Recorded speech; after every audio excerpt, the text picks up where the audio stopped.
Shalom Bapak Ibu, saudara-saudari yang terkasih dalam Tuhan kita Yesus Kristus. Renungan firman Tuhan pada pagi hari ini terambil dalam Markus pasal 6 ayat 45 sampai 52. Dalam ayat yang ke-50b tertulis demikian. Tenanglah, aku ini, jangan takut. Pada pagi hari ini kita akan merenungkan kebenaran firman Tuhan dengan tema Yesus hadir di tengah badai hidupmu. Setiap orang pernah mengalami badai dalam hidupnya. Badai itu dapat berupa masalah ekonomi, pergumulan keluarga, penyakit, kegagalan, tekanan pekerjaan, atau ketidakpastian masa depan. Saat badai itu datang, seringkali hati kita dipenuhi rasa takut, cemas, dan putus asa. Kita merasa sendirian menghadapi gelombang kehidupan yang seolah-olah akan menenggelamkan kita. Situasi seperti itulah yang dialami para murid dalam Markus pasal 6 ayat 45 sampai 52. Mereka sedang berada di tengah danau, berjuang melawan angin sakal dan ombak yang besar.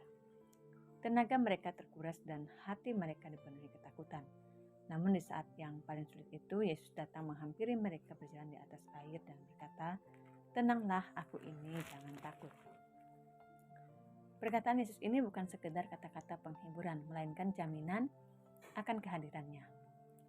Sebelum meredakan badai, Yesus terlebih dahulu menyatakan dirinya kepada para murid. Seolah-olah Yesus ingin menyatakan bahwa yang paling mereka butuhkan bukanlah perahu yang lebih kuat atau cuaca yang lebih baik, melainkan kehadiran Yesus sendiri di tengah badai yang mereka alami. Karena itu melalui firman Tuhan hari ini kita akan belajar bahwa Yesus hadir di tengah badai hidupmu. Bukti bahwa Yesus hadir di tengah badai hidupmu, yang pertama, Yesus melihat dan bertindak menolong. Dalam ayat 48, menyatakan ketika ia melihat betapa payahnya mereka mendayung karena angin sakal. Kata melihat dalam konteks ini bukan hanya berarti mengetahui informasi, melainkan memperhatikan dengan kasih dan kepedulian. Para murid payah mendayung, artinya mereka sudah berusaha keras, tetapi angin sakal membuat mereka sulit maju. Ayat ini menunjukkan bahwa meskipun Yesus tidak berada di dalam perahu bersama para murid, dia tetap memperhatikan keadaan mereka. Dari tempatnya berdoa di bukit, Yesus melihat perjuangan para murid yang sedang berusaha melawan angin dan ombak yang menghambat perjalanan mereka. Ayat 48b, maka kira-kira jam 3 malam ia datang kepada mereka berjalan di atas air dan ia hendak melewati mereka. Kitab Markus mencatat bahwa Yesus datang menghampiri mereka. Yesus tidak membiarkan mereka dalam kesulitan, tapi ia juga bertindak untuk menolong. 2. Kehadiran Yesus mengalahkan ketakutan, ayat 49-50. Para murid sedang berada dalam situasi yang menakutkan. Mereka menghadapi angin sakal, ombak besar, kegelapan malam, dan kelelahan karena terus mendayung.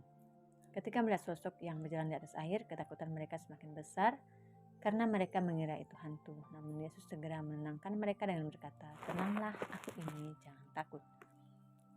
3. Bersama Yesus badai menjadi tenang, ayat 51. Lalu ia naik ke perahu mendapatkan mereka dan angin pun redalah. Mereka sangat tercengang dan bingung.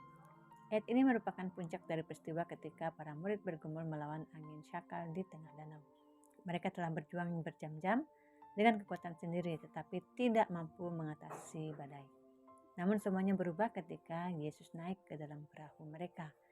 Kehadiran Yesus membawa ketenangan dan mengubah keadaan yang sebelumnya penuh ketakutan.